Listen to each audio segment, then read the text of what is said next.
everyone. My name is David McLeod, and I am your life mastery coach, author of the wonderful little book, A Life to Die For. I'm also one of the co-authors of the best-selling series, The Wellness Universe Guide to Complete Self-Care. Welcome to Life Mastery TV, your source for inspiration, empowerment, and fulfillment. This is episode 210, Resolving Difficult Conversations. If you've ever been involved in a sensitive or difficult conversation, whether with a significant other or with a colleague at work or with anybody else for that matter, then you already know how uncomfortable the situation can be. You may find yourself struggling to find appropriate words to express your perspective without triggering a negative reaction from the other person. Or you may find yourself on the receiving end of some intense, maybe even judgmental words. And so consequently, you have difficulty avoiding a reactive outburst of your own. Short of choosing to live as a hermit, however, there's probably no way to avoid challenging conversations altogether. However, everyone can learn techniques to reduce the level of challenge or conflict, and thus make interactions more manageable.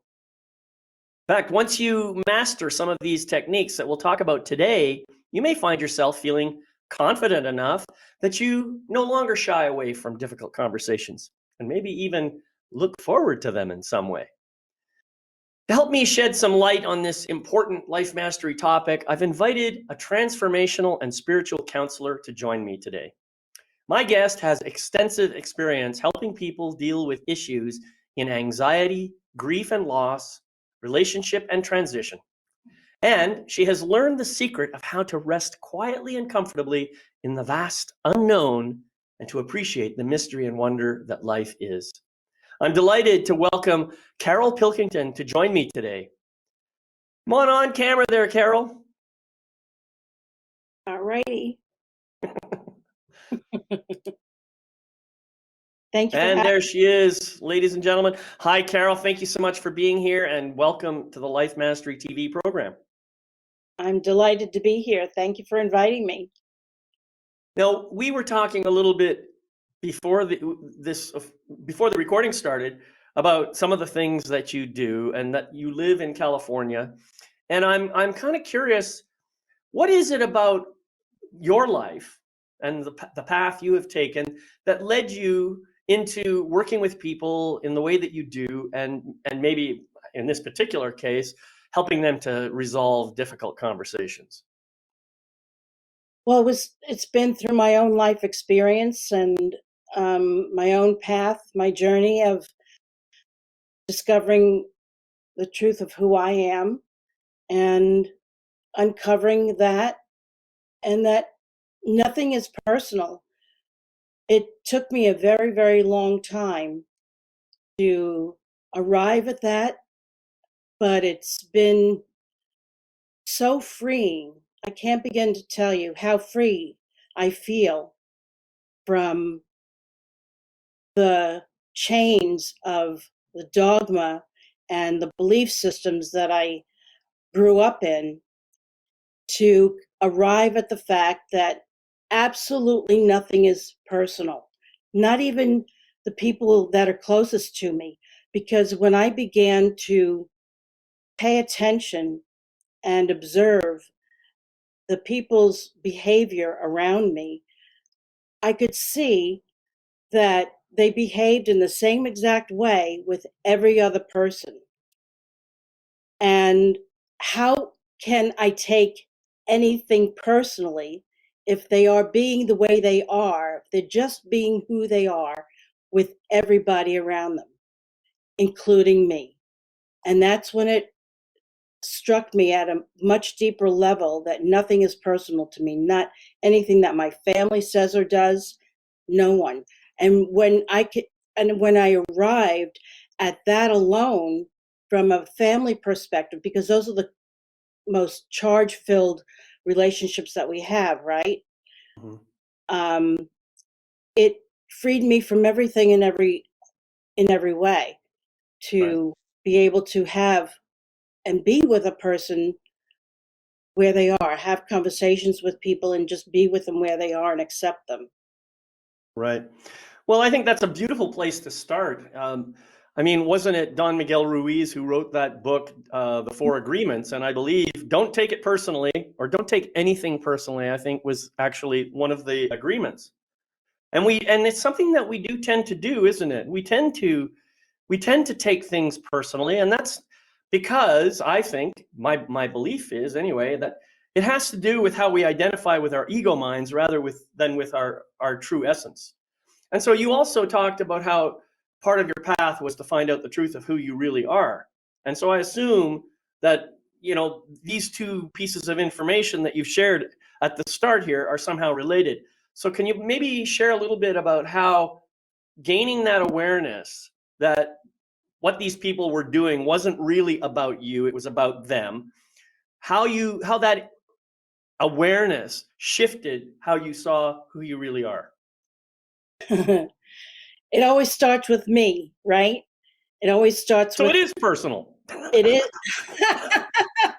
I love that. It is personal to a degree, right? When we can be mindful and observant of our own behaviors, Mhm.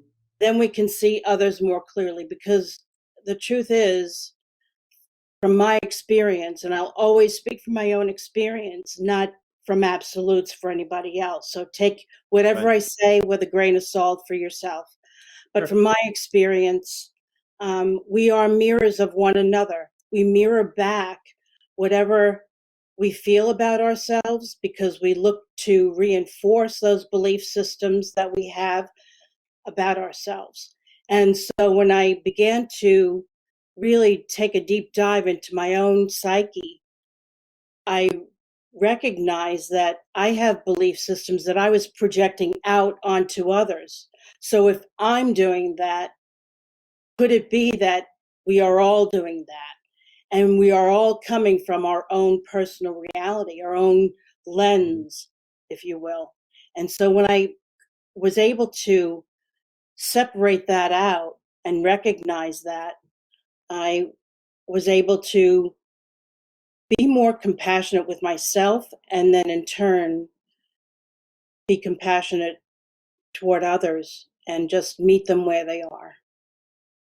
That's beautiful. And for me, it was the reverse that happened. I learned how to feel compassion for others before I was able to bring it to myself. And I know that people are going to have their own kind of experience in this regard. Often we are our own worst enemies, and that's because we have identified with our ego minds, and so we beat ourselves up all the time. We're constantly deriding ourselves. And as you say, you mentioned the word projection. That's a great word. I believe, personally, this is my belief, you can agree or not, I believe that everything is projection. I don't think there's anything in our lives that is not projection. Now, let me just explain why I say that. I mean, it's not, this is what I would claim as maybe one of those absolutes, if you like, because all of us are, well, those of us who are in this human form anyway, we're all just spiritual beings having a human experience. And part of that human experience is to associate with our, five physical senses.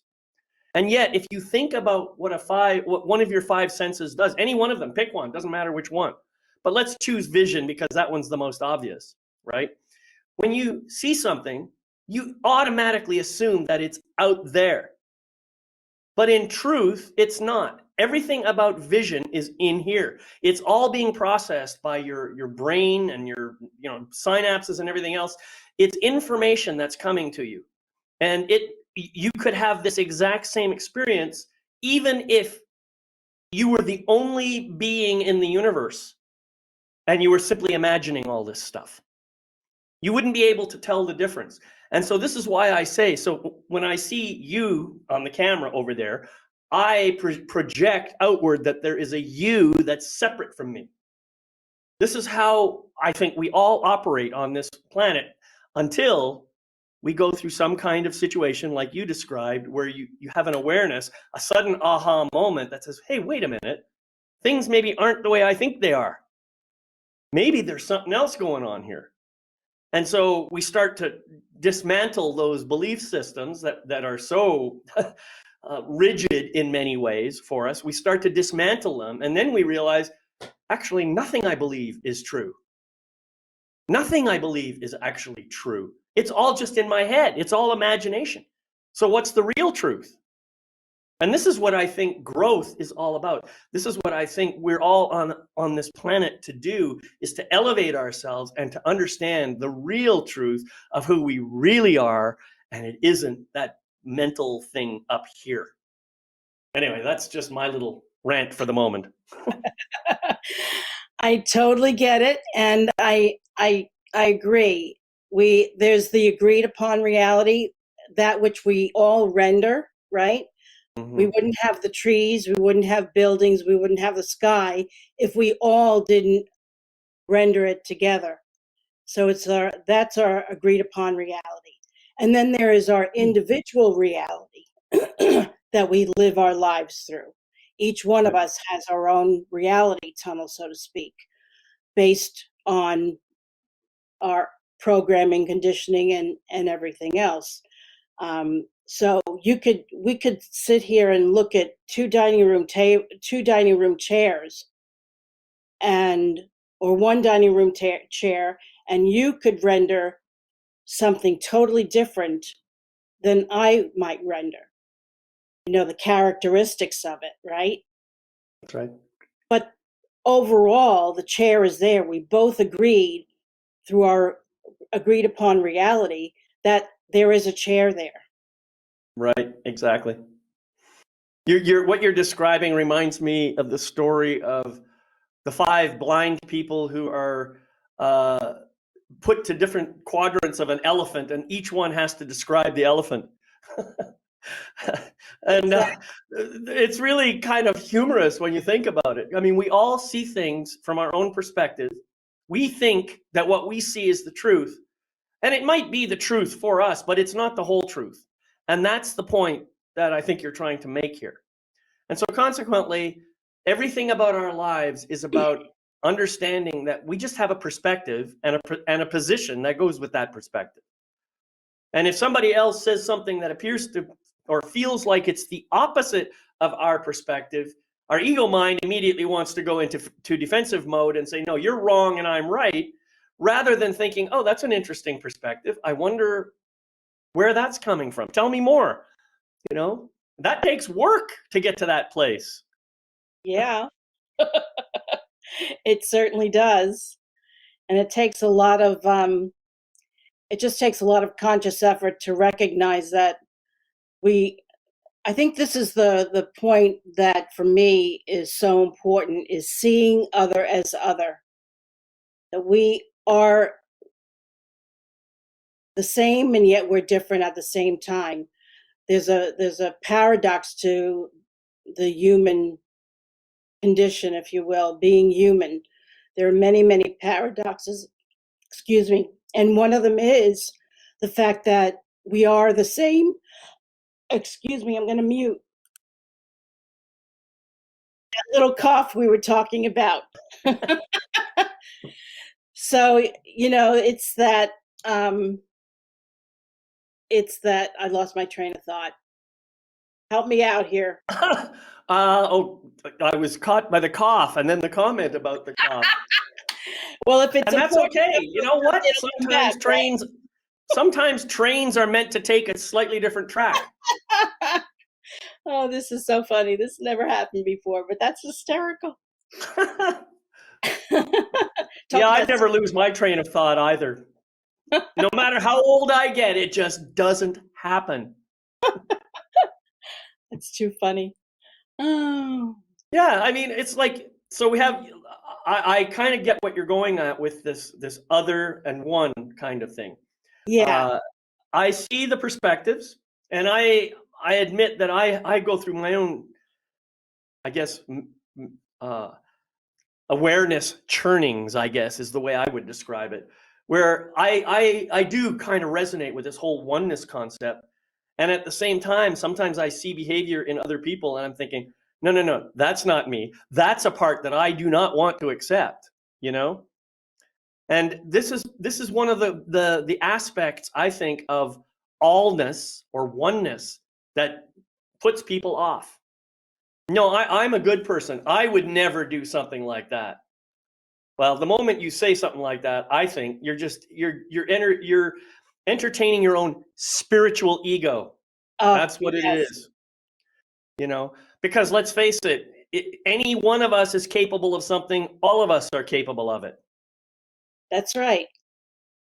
So to go back, I regained my train of thought. You know, we if we really see consciousness as a big blanket of like a white sheet, and then there are individual consciousnesses popping their heads out of this big white sheet of consciousness. Okay. And we can recognize other as a separate consciousness out of this big blanket of consciousness. So we're all one, we're all part of the whole, right? But then we're all separate as well. So that's the paradox I was trying to relay. Right. Yeah. I relate to that.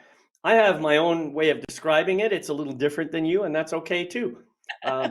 Each of us has our own way of, I think, not just you and me, but all of us on the planet have our own way of accommodating all the different things that we see and experience, and then trying to find a way to fit it all in. Now, some people are so caught up in their ego minds that they will try to reject stuff that doesn't fit their current way of seeing things. But people who are on a path of growth and a path of life mastery recognize that not everything that exists is necessarily visible or part of my experience. So I have to be prepared for the possibility that something new may show up, whether it's in my vision or in my hearing or in some other way. Something new may show up that contradicts what I already think I know. And when that happens, my real challenge, and I think a challenge for all of us, is to find a way of incorporating that new information and maybe modifying our belief system rather than holding rigid to our belief system and rejecting what we see coming in. Yeah, I think it's important from my training. It has been important for me to recognize a belief system simply as a belief system and Right. not as an absolute truth. It's when we when we take our belief systems and we believe them to be absolutely true for me and for other, that we get into this trouble, That's right. conflict, and not being able to see other as they are and accept other as they are, no matter where they may be, you Yep. know? Right, exactly. And, I think you hit the nail right on the head, this whole idea of a belief system. I mean, I know in my own life, as short as it's been, I can remember when I had beliefs that were exactly the opposite of what I believe now.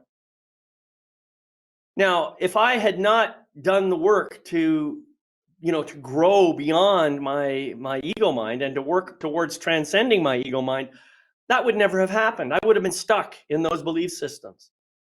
And who knows, I might not even be here today. I might have ceased to exist, as John Cleese would say in his parrot sketch. It has ceased to exist. Anyway, sorry, but you see, that's the thing. I think what we're really talking about, we haven't even actually talked about conversations yet, and yet that's all we're talking about. That's right. Have you noticed that? I That's have pretty noticed amazing, right? that. And so belief systems can be helpful in certain circumstances. For example, it might be helpful to realize that if you step off the building, you're likely to fall to the ground and suffer some severe pain, if not physical death. So it's useful to have that belief. But is it useful to believe that certain people have certain qualities that you don't like? Is it useful to believe that a certain class of people are less than you, or greater than you for that matter? Do any of those belief systems actually serve you? Are they even true? So how often do we fall into the trap of believing something that is patently false, and yet we just stick by it because who knows, we gain some approval from some other group over here, or we become a member of some kind of a group or something like that. You see what I'm saying? Yeah. So, So this is where I make distinctions between a belief system and a knowing. So growing up, I'm told that if I put my finger in that flame, I'll get burned. So to me, that's a belief system right there. Until I put my finger in that flame and I find out, oh, it does burn. So a belief is something that somebody tells me, something that I read, something that I hear from an outside entity or source. A knowing is something that I directly experience for myself. So it's a truth for me. I'm right. not talking about anybody else. I'm not projecting that truth Sure. that I experience onto somebody else. So that's the distinction I make between a belief system and a direct knowing. Right. I get that, and I resonate with that, and I'm still going to challenge it because that's what I do.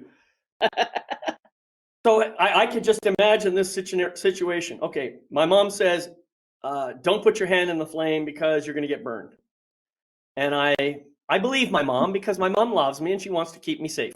I get it. But one day I said, geez, I wonder if she's really telling me the truth. So I put my finger in the flame and wow, it burns. Yes, it hurts. Okay, maybe mom was right. Years later, I go to a workshop and I watch some guy walk across hot coals. And I'm looking at that and I'm saying, wait a minute, how come he gets to do that when flame burns? Now, I haven't actually had the experience of seeing somebody in person walk across hot coals, but I have heard stories about it, and I know many people who claim to have done it. So I'm thinking, all right, so maybe there's more to this than I understand. Maybe there is a way of approaching a flame such that you don't get burned. And so that's the beauty of what we're talking about here today is even something that I classify as a knowing might still just be another belief system. Because it's always possible that someone's going to come along and shatter my belief system and shatter my knowing by showing me something that I thought was impossible. So that's just me being a pain in the butt. All right, you're entitled since it's your show.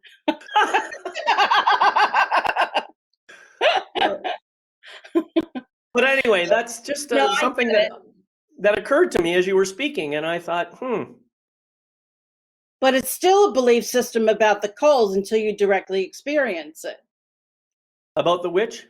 It's still the belief system about the walking over the coals until you directly experience it, right? Yeah, that's true. That's true. Yeah, until I do it myself. Yeah, that's all I'm But saying.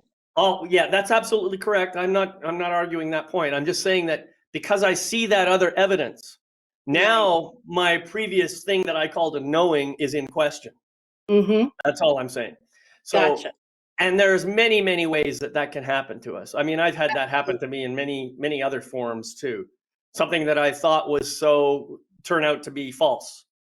Yeah, there are levels, I think, each knowing happens at various times in our lives, and then we can expand or expound on it, no matter, and it can change. Knowings can change, shift and change. So yeah, I Yeah. totally agree with that. Well, one thing that I do recall is having spent a long time in software engineering. Mhm. I have learned that computers, they're binary machines. They do precisely what they are told to do. So if the machine does something unexpected, it's not because the machine is thinking on its own and thinking outside the box.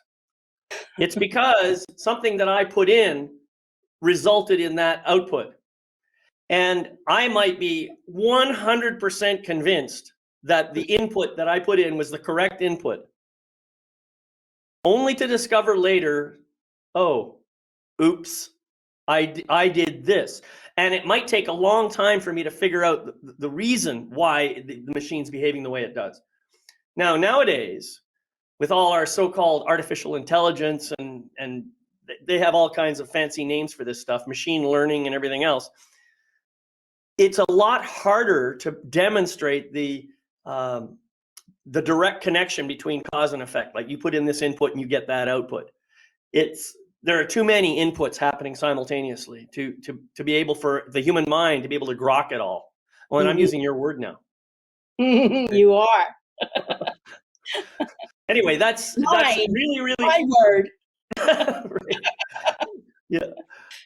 Anyway, it's fun to have this kind of back and forth, but I think probably it would be a good time now for us to get back onto the concept of difficult conversations. Okay. So, all right. I mean, maybe what we've been kind of rambling about here is fodder for a difficult conversation, because you and I could easily disagree strongly about something that one of us or the other said. So the question is, at what point do we fall into the trap of trying to defend our belief systems and maybe not keep our consciousness high enough to understand that we might be doing that? Yes, indeed. That is the thing, how seriously we take ourselves. Now, we have been having a lot of fun here, and we have been bantering back and forth about our own experiences, but I haven't, taken any offense on what you've said, and I haven't taken myself so seriously that I'm taking such a stand on what I feel has been true for myself, and it must be true for you. That's where we fall into the trap, right? Mm-hmm. Of feeling that our truth is the only truth. And when we get that rigid in our belief systems, that's where the problems begin, and that's the problems of the world. We don't accept what another feels or experiences as their truth. It doesn't have to be our truth. And if we can just accept one another as they are, as we are, we'd be living in a whole different world. Being able to understand that one thing alone can mitigate so much tension and conflict. Right. Yeah. And so one of the tools that I have learned over the years is this concept. I don't even call it active listening anymore. I call it listening to understand. Yeah. Which is really about entering a conversation with the desire to truly understand each other's perspective. And the way that works is first of all, I have to turn on my listening to understand muscles, so that I don't just go in there and start defending my position. Rather, I say, okay, how do you want this to start? Where are we going to begin this conversation? And maybe one person or the other is going to have the first words. So I think when I turn on my listening to understand muscles and I am in listening mode, I can simply just hear everything, reflect back what I'm hearing, and if there's something that's not clear to me, I can ask questions to gain a deeper understanding. But it's not about trying to make the other person wrong or even to try and inject my own perspective. It's just trying to get an understanding of what the other person is saying. Sometimes the other person will choose words that maybe contradict what they really mean. And they're not doing this on purpose. It's just they maybe choose the wrong word for whatever reason. That might start to trigger me. So now I can pause and I can say, okay, I just noticed you said this. Can you please help me understand what you meant by that? And then you get the deeper understanding. And what happens when you do that is, first of all, I think anyway, the other person really feels that sense of being heard. When you know that the person you're speaking to is actually hearing everything you're saying and reflecting it back and asking good questions, there comes a time when you just feel, wow, this is a great conversation. And then when you're done, you can say, that's all I really had right now. Thank you. Now you can switch roles and do the same thing from the opposite side. It's a powerful technique. It really works well, but it requires a conscious intention right at the beginning of the conversation. That's right. I think that word intention is so powerful. When we intend to listen, when we intend to be heard and understood, it's very, very, very, very powerful. And that is the art of communication. That is communication in a nutshell. Anything else other than that is not communication. You know, Right. it's that simple.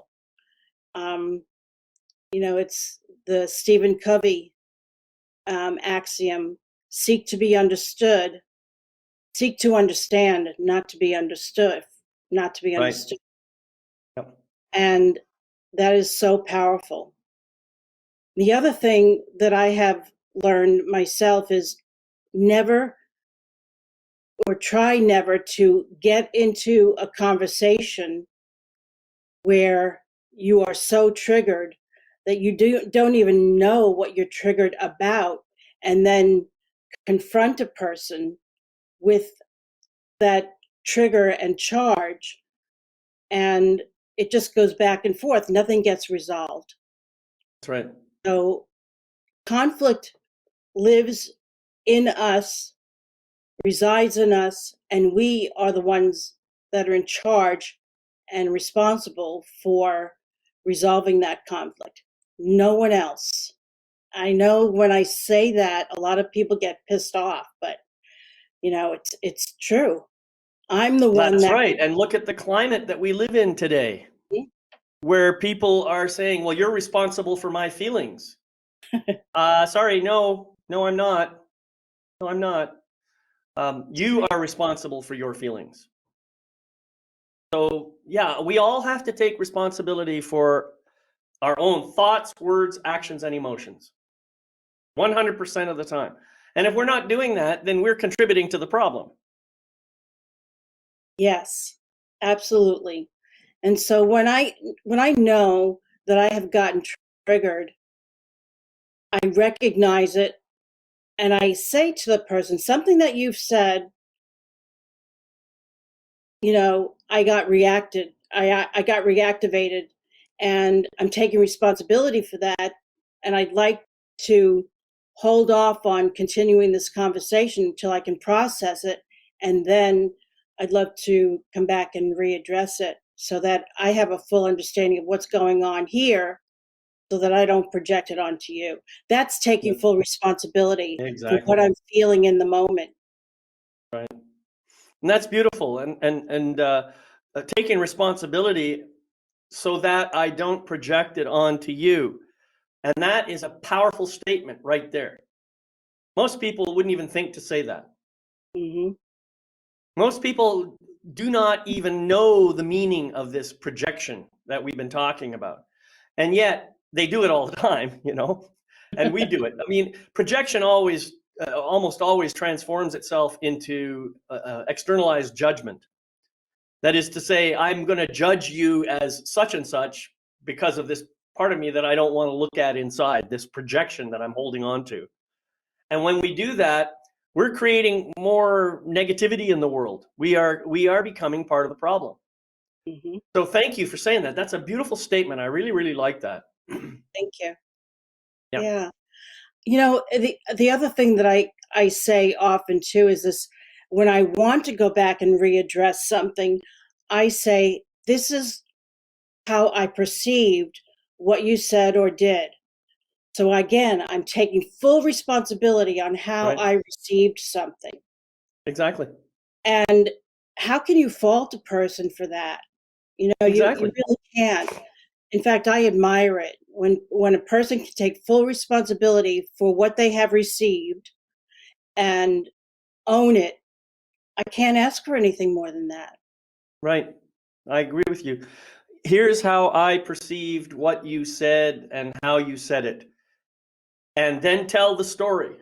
It reminded me of when I was 5 years old and my mom would say those exact same words, and I just felt, yeah. You just reminded me of that. Now I know you're not my mom, and I don't want to project my mom onto you. I'm just letting you know that's what happened because I value our friendship and I want to be close to you. I want to be connected to you. And I don't want stuff like that to get in the way. So when it happens, I'm taking responsibility for it. I'll share it with you, and that's it. Now, the other person really should say nothing more than, well, thank you for sharing. That's right. That's it. Don't say something like, well, I sure as hell didn't mean that. I wasn't trying to hurt your feelings. Blah. No, forget that crap. That's all bullshit. The truth is, you said what you said because you were passionate about what you were saying, and I had a reaction. And I want to take responsibility for my reaction. And I just want to share with you what happened. That's all. So just say thank you for that, and let's leave it alone. I'm not asking you to change. I'm not asking you to find different words. I'm simply telling you that's what happened. That's exactly right. I had a friend of mine years ago come to me and say, I need to tell you something. I need to talk to you about something that happened such and such time. And it really was like years. I said, okay. And I sat there and I just listened, and she expressed what she expressed. And I had absolutely no recollection of what she was talking about.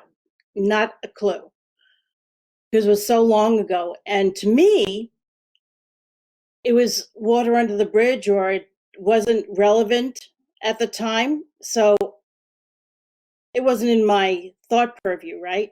But she had hung on to this thing for 4 years. And so she told me, she expressed what she expressed. I didn't interrupt her. I didn't have any kind of negative facial reaction or anything. I just sat there and listened. I gave her the space. I was the container, if you will, for her Right. to express. And when she was done, I said, thank you. I don't recall any of that. And I honor what you're feeling. And that's all I can do. That's Right. how I express my love for her. Exactly. Beautiful. Yeah. And sometimes you can, I mean, okay, it's great. You say thank you. And sometimes you can simply ask, do you want a response from me? And they may say, no, I just wanted to get that off my chest. Great. Well, thank you for sharing. I love Exactly. you. You're my friend. And I hope that if something like this ever happens again, that you will tell me about it right away. Don't make them wrong about waiting 4 years. Just say, please trust that I will be able to hear it. That's all. That's right. That's all Yeah, it takes. People just want to be heard. that's right. They want to be seen. That's right. And that's enough validation, for what they need. Right. It's just really a way. I mean, everybody wants to be seen. Everybody wants to be experienced for who they really are. Yeah. And when you can see the real person and you let them know that you see the real person, man, you are their best friend. Because how Yep. many people take the trouble, take the time to really get to know somebody intimately? And I mean, not in the sense of, a sexual intimacy. I mean, really get to know somebody. I like the phrase, not intimacy, but into me you see. Right. That, I love that that. phrase really resonates for me. And I think all of us want to be uh, experienced and appreciated that way. Totally agree. Yeah, It's a beautiful thing when we can really be and accept one another as they are, where they are at any given moment. And that's really, sometimes I understand it's difficult to do because we carry our history of another with us, but to be able to um, accept another wherever they are in any given moment, that really is being present to the person and the situation at hand. But if we can recognize in the moment that we might be carrying the baggage and the history that we've had with a person into the moment, that in and of itself can diffuse a situation Wow. immediately. Yeah. That is so important. And I'm so glad you said it, because how often do we have an image of someone that's 25 years old? And that's how we remember them. We see them again for the first time in 25 years, and we still expect to see the same person. But that person has gone through 25 years of growth, just as in the same time period, I've gone through 25 years of changes and growth and whatever else. And yet, isn't it funny that we kind of go back to our memory and say, oh, yeah, this is how I remember you, and therefore I assume this is how you're going to be. Exactly. We are not the same from one moment to the next. Right. But we don't live like we know that, because That's right. We don't live like we know that. Yeah. I mean, we do know it, don't we? Mm-hmm. I mean, if you think about it for a second, we're constantly changing. Everybody knows this. I'm constantly changing, but I pretend that I'm not changing. Exactly. I'm the same guy I was before. No, you're not. Yep. Wow. Sometimes I don't know about you, but I've had this experience where I've had people approach me and say, wow, you have changed. And I know my ego mind goes into this, what the hell is he or she saying? Am I worse? Am I bad? I go into that spiel in my head. Oh, she doesn't like me, or whatever. And of course, none of that is true. But that's what goes on. I mean, do you have that happen too? Absolutely. Yeah. Oh my gosh. I'm the same person as I was then. Well, I hope I'm not. Yeah, that's right. Yeah. Well, I tell you, this is the nature of our experience, isn't it? As I said at the beginning, and I say all the time, we are divine, magnificent spiritual beings of light and love, happening to have a temporary human experience on the physical plane. And so we're going through all these changes, and part of that, for me anyway, part of that change was forgetting who I really was at the beginning, and then going through all this ridiculous, I like to call it a random walk, trying to figure out the truth of who I really am. And for 40 years, it was like that. Man, I never even thought about it until just now. I was walking 40 years in the wilderness. How about that? Anyway, trying to find the true me, you know? And when it finally happened, it was like, well, it's been there all along. The truth has been there all along. All I ever had to do was just kind of stop listening to this fligger flagger going on in my head and start listening to the beautiful voice inside. Yeah. It's so easy when you know how, right? Right. I'm glad you added that caveat there. And it really is. And not only that, but here's what the funny part is. People told me about this all along. Do you think I listened to them? I had to do it in my own way because, hey, that's what you do. So how many other people are suffering in the same way because, they don't want to learn from someone like you or me. They'd rather figure it out for themselves. And that's okay. There's nothing wrong with that. But they could save themselves a lot of struggle and a lot of pain if they would just listen to what somebody else has already gone through.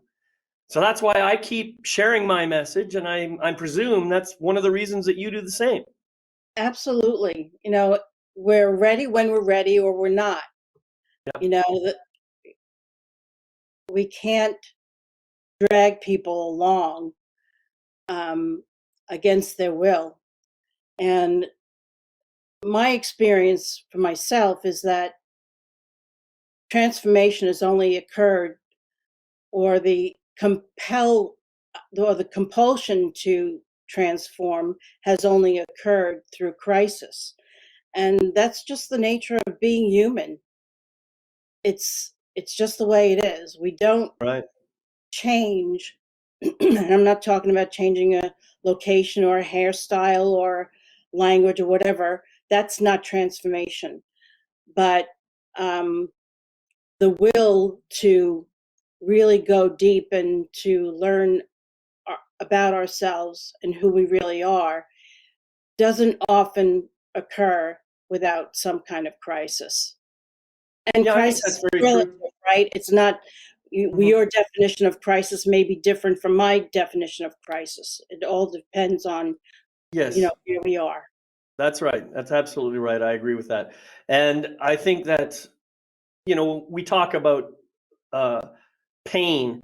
Almost everybody understands what pain is on a physical level. If you break an arm or you have an injury of some kind, you know what that feels like. But emotional pain is much more difficult to explain. And each of us, it could be, from my perspective, you could have severe emotional pain from something that I judge to be very minor. And you could have very little emotional pain from something that I judge to be like traumatic. Hmm. We just don't know for sure how people are going to respond to the situations and how that is going to affect them emotionally. You know, Right. I mean, think about my case. My slip into the darkness started when I was 3 years old. My mom said to me, "I know you better than you know yourself." Wow, hardly traumatic, is it? Pretty innocuous words. And if you think about it from a parent's perspective, it's probably even true on some level, right? But that hit me in a way that created all kinds of other thought patterns for me. If my mom knows me better than I know myself, then my dad does, my grandma does, my aunts and uncles do, the teachers do. Before you know it, everybody knew me better than I knew myself. So effectively, my choice here, my mom didn't do this, I did it. I effectively disowned my true nature and said, I have to defer to everybody else. And that's what caused me so much pain and anguish over the next 40 years, because that's what I was trying to do. See? Now, Yeah. somebody could look at that and say, well, why didn't you just change your way of thinking? Yeah, I know exactly. Why didn't I? Well, I think it's because I really had to experience the loss of knowing who I really am in order to be able to regain that understanding and knowledge and be able to share with other people how amazing and important that information is. That's why I did it. So that's my purpose now. So I see Tez just asked a question. Why is it that people only go through transformation only after crisis? So that's a question for you. Yeah, I think that's just the whole nature of being human. We're here. My experience is that we're here to learn lessons. I had a direct experience of being loved when I was a child. I had a download from spirit, that is who I am. That is the fundamental nature of who I am and who we all are. But yet, I was a child. I didn't know what to do with that information. I saw all the pain around me, and I felt isolated and alone and alien. And so I had to go through my own trials and tribulations and, all the belief systems that were piled onto me. I still had to go through the process of those experiences to, again, uncover and recover who I truly am. So all of the years of pain that I went through at a deeper level, that true nature of who I really am was still there. I just had to peel the layers over that were veiling it just like you did. And Hmm. it took one crisis after another. So I just think it's the the price of being human, if you will. Right. Well, it's interesting for me. As I was going through this, I certainly didn't think of any of it as a crisis. No. None of that really came into my consciousness until I was in my 40s, and my mom had passed, and I had this interaction with my sister that made me realize that I had become so angry internally that it was now starting to leak out and starting to hurt people. Now, as I reflect back prior to that, I know that people were warning me about that, and I was ignoring them. I was denying it. I was in total denial about my anger for years. So it wasn't until that time when that event happened with my sister that all of a sudden I had the awareness that that anger was starting to get out of control, and I had to do something about it. If I wanted to keep my family, if I wanted to stay in relationship with them. Okay. So in that sense, it became a crisis for me. And that Yeah. crisis was what led to my eventual transformation. Now, just to get back to Tez's question, I don't think everybody has to go through crisis in order to transform. However, I think most people do. Okay. Um, some people are born very enlightened and they stay that way their entire lives. That's beautiful. But I don't think that's true for most of us. I think we have to go through our own growth experience, and we have to, first of all, kind of deny ourselves.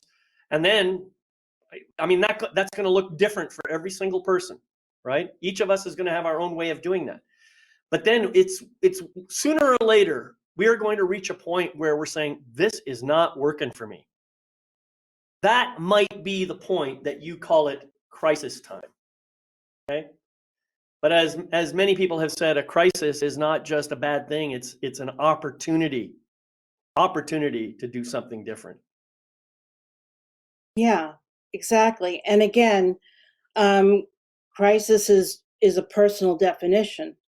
Right. It all depends upon where you are in your life and how severe whatever you're going through is, the pain that you're going through is, that determines whether or not you seek assistance, guidance, or whether you continue to bury it, deny it, avoid it.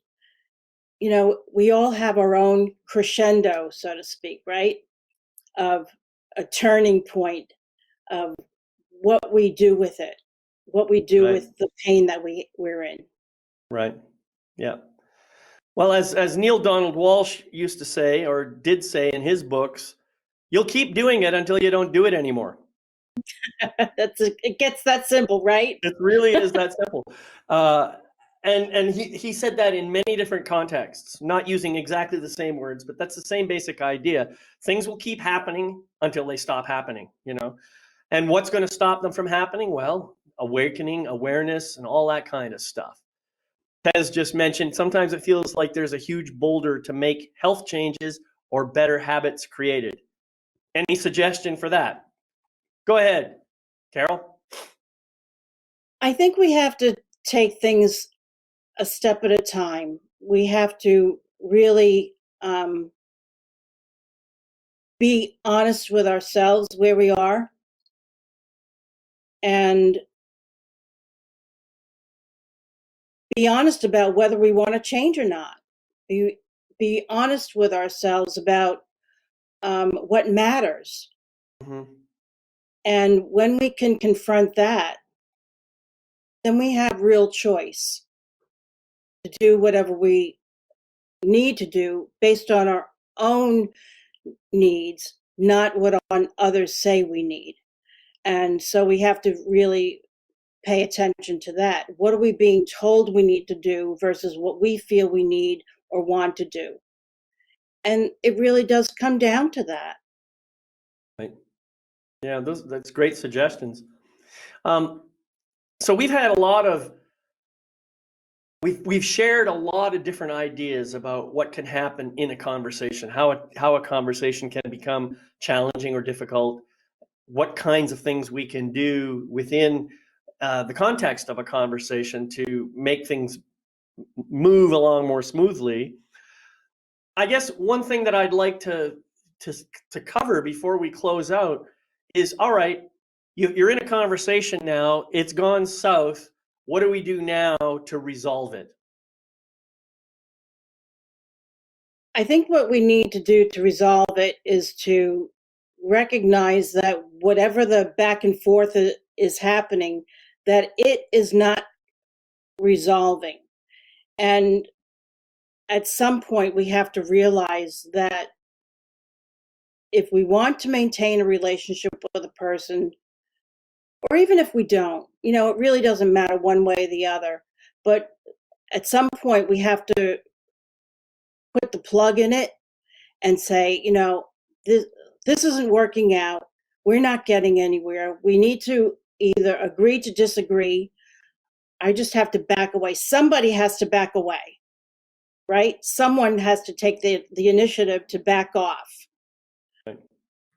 And when we take that initiative to back off, then we can begin to examine what the nature of the trigger is that is happening within us. And when we can get to the source of the trigger, then we have a whole new perspective on the situation, and we can take responsibility for our part in the, tete-a-tete. And we don't necessarily have to go back to that person unless we feel that the cycle would be incomplete if we didn't. But sometimes we can't. Sometimes the conflict, or the tete-a-tete, so to speak, has been so damaging that the other person doesn't want to hear you. So then what do? You have to resolve the conflict within yourself. You have to take responsibility for your feelings, what you've said, and your own reactions, and leave it at that. Mm-hmm. Because you can't be responsible for changing another person's mind or their feelings and reactions. You have to be responsible for yourself. And the moment that you do that and complete that cycle within yourself, complete the conflict within yourself, then you can move on from there. You can put a period at the end of it and not have to think about it anymore. That's what the chatter in our mind is all about, is all the incomplete cycles of action, all the incomplete conversations that we've had. Well, that's beautiful. Thank you for sharing that. And I think if I were to summarize it in some words that you spoke at the very beginning, it's really all about being who you really are, I think. Think about the situation that you're in. It may be an unpleasant conversation, a difficult one that isn't working out. What is the truth about who you really are in this moment? How do you want to be expressing yourself? Now, when you answer that question in your mind, then you can say, it probably would serve this conversation best if I step back. Or maybe it would serve this conversation best if I just stay silent and just listen and hear the other person for a while. I may not say anything more. I may just listen. There are many ways of coming to that resolution. If I am triggered, however, it might be best for me to, take that step back, as you suggested, and then find a way of closing that out. And as you say, it might be necessary for me to just say, thank you, it's been a great relationship, whatever the words, but I think I'm done now and I'm going to move on. Sometimes you've got to just part ways. Sorry, that's just life, and that's okay. It's okay. So, Carol, this has been awesome. We've had some awesome conversation going on here. We've got some great stuff going. I know that you have a gift that you want to share. Do you want to tell people about that? I'm going to put the link in the chat here. Thank you so much. Yeah, it's the Soul-Filled Living Quiz, and it's just a 4-minute assessment to find out where you are in your path, and you'll get immediate results in your inbox. Just make sure that you check your junk or spam folder in case it didn't land in your actual inbox, but you'll get your own results, and you can be in touch with me after that if you like. And if not, this is a free gift to just find out where you are. Yeah, nice. And that's an important thing for us all to do, isn't it? You know, sometimes in order to know where we want to go, we first have to figure out where we are right now. Yes, indeed. Yeah. So, yeah, thank you for sharing that. Carol, My this has really pleasure. been awesome, as I said. And I just wonder, is there anything else that you'd like to share before I close out? I just want people to have a really great holiday season. I know this conversation is happening in the beginning of November 2022, but um, during the holidays, we can tend to we're in such close quarters with one another, and conversations around what's going on around the world can get very heated. You just be intentional and stay focused and not buy into the heat, if you will. Just Yeah, stay within yourself. And if you need to step away, just say, you know what, I really need to step away for a little while. I need some air. I need some space. It's okay to say that. It's okay to do right. that. Take Yep, care of yourself. that's right. Thank you, Carol. That's brilliant advice. And yes, we have got holidays coming up. In fact, Thanksgiving is next week, right? Yeah. So, yeah. And so I'd like to just say thank you again for being with me. It's been a pleasure to share space with you. I've enjoyed some really good laughs with you, and I think we've shared some really good wisdom as well. So thank you for that. Thank you. It's been a pleasure. Yeah, and thank you to everyone for being here or for watching today's program. And remember, you can catch the recordings of this and every other show on my website at lifemasterytv.com, life-masterytv.com. Look, there's no question that some interactions you have with other people, especially those who are important to you or who you work with, can be challenging and even downright unpleasant. But with the right preparation and training, you can develop skill and confidence to approach each situation like this with compassion and love. And that's really what we're asking you to do. With practice, you can become adept at handling every conversation and finding peaceful resolution quickly. So, friends, I invite you to remember to practice the Life Mastery mantra. Try and do it every day if you can. It goes like this: I gratefully forgive the imperfect being I have been in the past. I gratefully accept the magnificent being I am right now. I gratefully welcome the evolved being I am becoming in each new moment. Until we meet again, I am David McLeod, your Life Mastery Coach, wishing you love, light, and blessings on your continuing journey. Bye-bye for now. See you next time on Life Mastery TV.